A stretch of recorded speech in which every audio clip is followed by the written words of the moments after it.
What's up, guys? Just today in the mail I got a package from Lunatac, something that he sent me a little early so I could share it with you guys, and I'm feeling a little impatient, so I'm just going to open it now.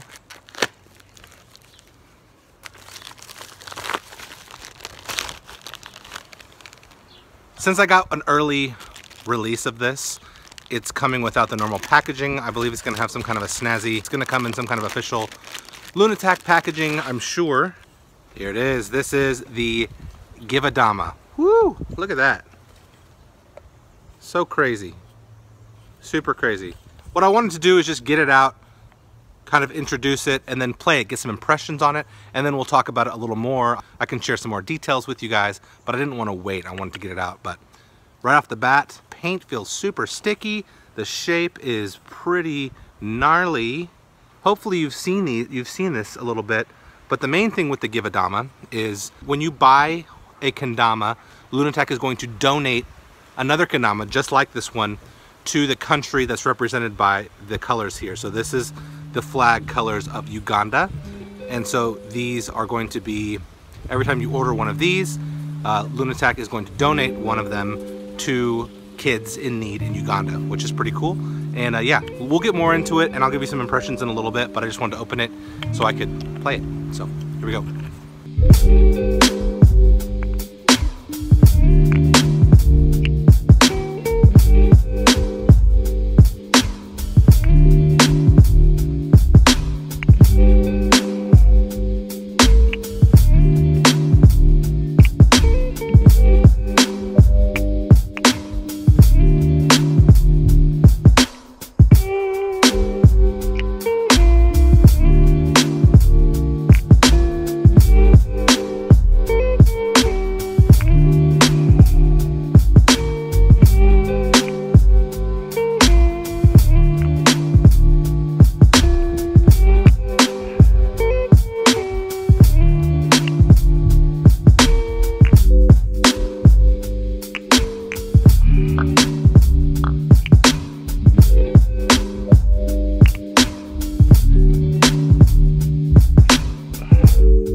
Alright guys, it's been a couple days since I got the Givadama, and I want to share with you guys what I know about it so far. Sorry I'm in kind of a weird spot. It's been super windy the last few days, and I'm just trying to avoid the wind noise a little bit. First off, the whole Givadama part of it is kind of the main thing that Lunatac and Steven Diaz are pushing, which I think is really cool. And like I mentioned before, for every Givadama that you buy, he is going to donate one just like it to Uganda, to kids in Uganda. I believe he has around 100 Givadamas for sale and then an equal amount to ship to Uganda. So he knows some people who go to Uganda and work with families and children. So Steven Diaz is going to go with them to deliver them. At least that's his plan right now. So I think that's really cool, very unique, and certainly something that I haven't heard of anyone else doing, at least in the realm of kendama. Again, these stripes are the colors of the Uganda flag.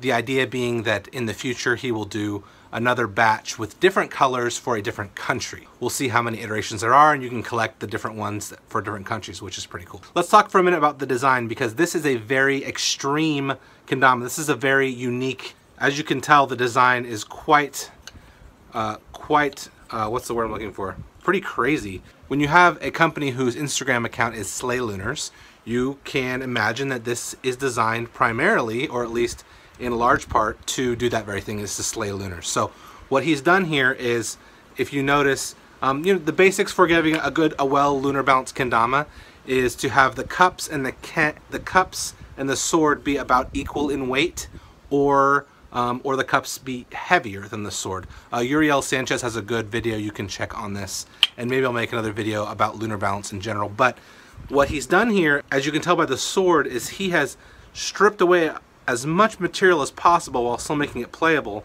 ensuring that the cups are heavier so that it will have good lunar balance. Now, just to illustrate how good the lunar balance is, Normally, when you get to a certain point in lunar balance, it tips over because this part is too heavy. Now, this thing can get almost horizontal before it tips. Look how, that's crazy. It's almost, again, it goes almost horizontal. And that's just, again, it's because you have the base cup drilled. The sword is super thin all the way down. This is thinner than any kendama that I have by far. Way thinner than a Kendama USA Classic, than a Prime, than a TK16. Thinner than any other kendama that I have. It's majorly swooped here, and the base cup is drilled. And then the cup sizes are about the same as like a Prime or a Slay Dog, so they're big cup sizes, but they're wider than the Prime, so you have even more material there. And now I could be making this up, but I also think that the big cup, the cup isn't quite as deep, and it's chunkier up here, so you have a ton of extra weight. So, you know, generally when you have a kendama, when you have kendamas from different companies, there's no guarantee that the kendama is going to be good for lunars because wood densities just can't be controlled that well. And so you're going to get some kendamas that are good for lunars and some that maybe aren't. But these, he's gone to such great measures that I'm pretty sure they're guaranteed to be very well lunar balanced, which is great. But it comes a little bit at the expense of other things. So it's going to feel a little different. With the really heavy cups, much lighter sword, it does feel a little different. I can't sling worth anything, but I can tell by trying that the slingers, you can do them, but they feel harder. They feel, the momentum isn't there. Ken flips feel a little different, but it's a super fun kendama for lunars.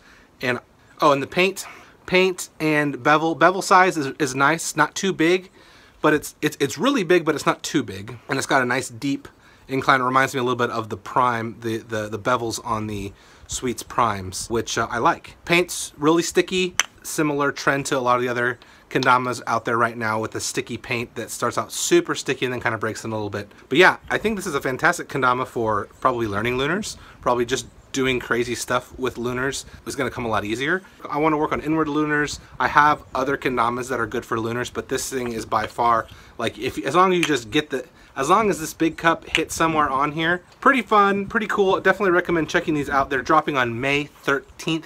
I don't know the pricing. I'm sure that will be either announced, obviously, on the Lunatech website on May 13th when they become available for sale. So very cool thing that they're doing over there at Lunatech. Big props to Steven Diaz for really thinking outside the box, not only with the kendama design, really pushing the limits to see how far you can go, and also the whole Givadama thing. I'll be curious to see how that works out, and also what other countries we may see down the line that they give damas to. So, all right, we'll work on a couple more tricks. Let me know what you guys think of this, of the Givadama idea and this kind of extreme lunar design. So let me know in the comments. Thanks to Lunatech and Steven Diaz for sending me an early one so I can play with it and share it with you guys. And I will see you guys later on in another video.